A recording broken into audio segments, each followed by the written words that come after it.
Hello नमस्ते students. आज मैं आपके लिए लेके आई हूँ हिस्ट्री और ज्योग्राफी के बाद पॉलिटिकल साइंस यानी सिविक्स का first chapter democracy in contemporary world. Students, democracy in contemporary world इस टॉपिक का जो टाइटल है, ये जो नेम है चैप्टर का, इस नेम का ही अपने आप में एक बहुत बड़ा इंपॉर्टेंस है। ठीक है, तो आइए हम इस चैप्टर को शुरू करते हैं।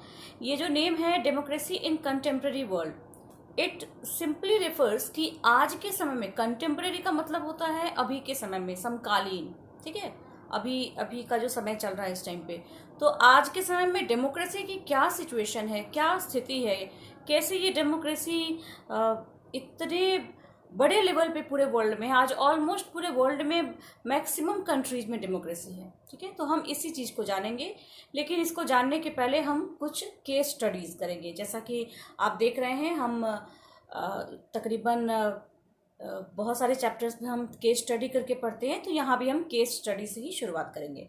तो स्टूडेंट्स, पहला केस है 1970 में चाइल्ड का। चाइल्ड, जिसे आप चाइल्ड, चिली, ये सब कुछ कहते हैं, और ये साउथ अमेरिका का एक कंट्री है। ठीक है, साउथ अमेरिका के वेस्टर्न कोस्ट की तरफ आपको चाइल्ड कंट्री दिखाई देता है, जिसका मैप तकरीबन हमारा जो स्टेट है केरला, उससे मिलता जुलता मैप लगता है उसका। ठीक है स्टूडेंट, तो इस चाइल्ड में डेमोक्रेसी थी। यहाँ का जो प्रेसिडेंट था वो था एलेंडे।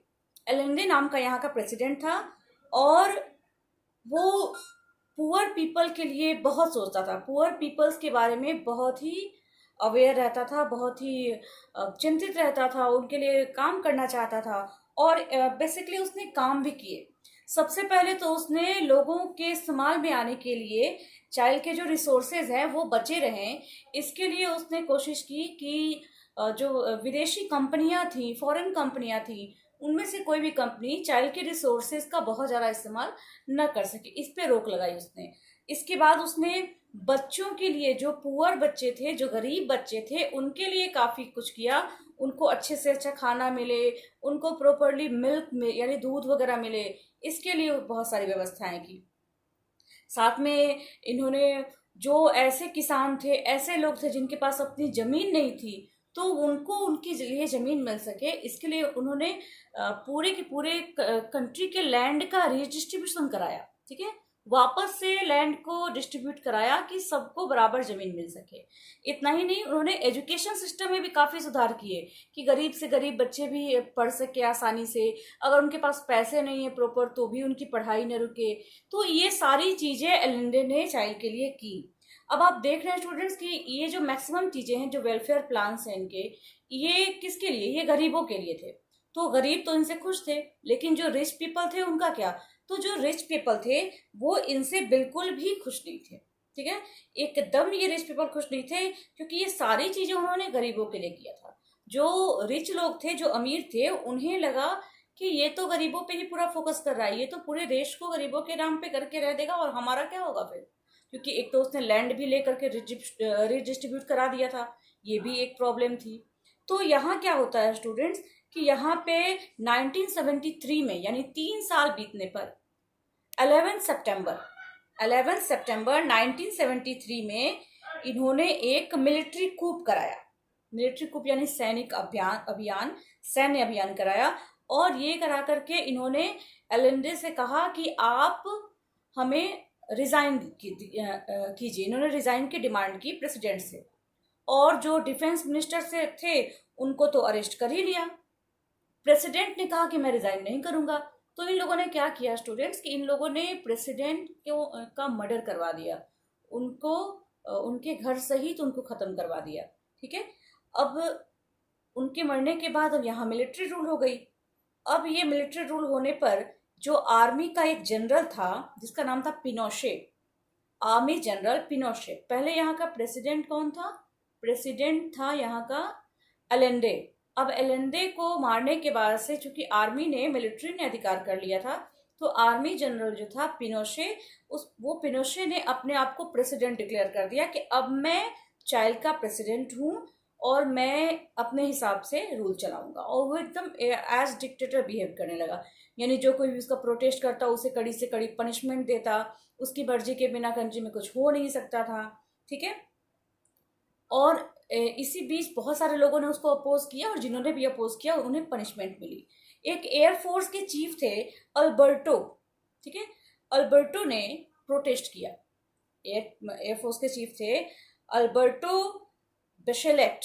तो अल्बर्टो बेशेलेट ने प्रोटेस्ट किया। इन्होंने कहा कि मैं आपके प्रेसिडेंट बनने का, आपके डिक्टेटरशिप का विरोध करता हूँ, जबकि वो भी तो मिलिट्री का हिस्सा थे। लेकिन उनके प्रोटेस्ट के नाम पर अब उन्हें क्या किया गया, उनको भी मार डाला गया और उनकी पूरी फैमिली को बहुत ज़्यादा टॉर्चर किया गया। ठीक है। फिर 1988 में एक रेफरेंडम कराया गया। अब स्टूडेंट्स आप कहेंगे रेफरेंडम क्या होता है? रेफरेंडम का मतलब कि जनमत संग्रह, यानी लोगों से ये पता किया जाता है कि लोग क्या चाहते हैं, पीपल क्या चाहते हैं, पब्लिक क्या चाहती है।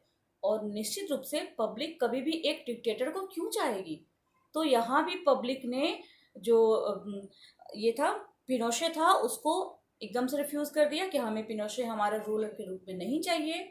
और पिनोशे को हटा दिया गया, वहां से उनके पोस्ट से हटा दिया गया। कब? 1988 में।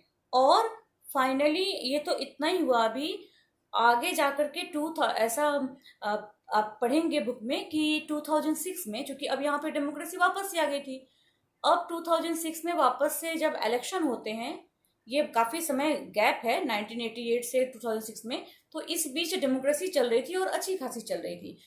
2006 बताना इसलिए जरूरी है स्टूडेंट्स कि जिस एयरफोर्स के चीफ को इन्होंने मार दिया था, मरवा दिया था पिनोशे ने, और सिर्फ मरवा ही नहीं दिया था, उनकी पूरी फैमिली को टॉर्चर किया था, वो जो एयरफोर्स के चीफ थे उन्हीं की बेटी मिशेल बशलेट जो थी वो 2006 में चाइल्ड की प्रेसिडेंट बनी।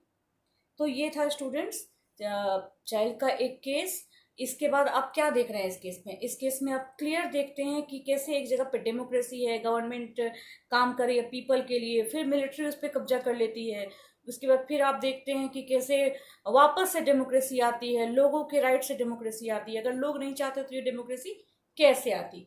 तो एक बहुत बड़ा पॉइंट जो इन्हें इस केस में हमें मिलता है कि डेमोक्रेसी हमेशा उन लोगों के लिए वो वैसे पीपल को राइट देती है, वहां रहने वाली, उस जगह पर रहने वाली पब्लिक को ये राइट देती है कि वो अपने रूलर्स को ये परमिशन दे, डायरेक्टली या इनडायरेक्टली, कि वो उन पे रूल कर सके। ठीक है।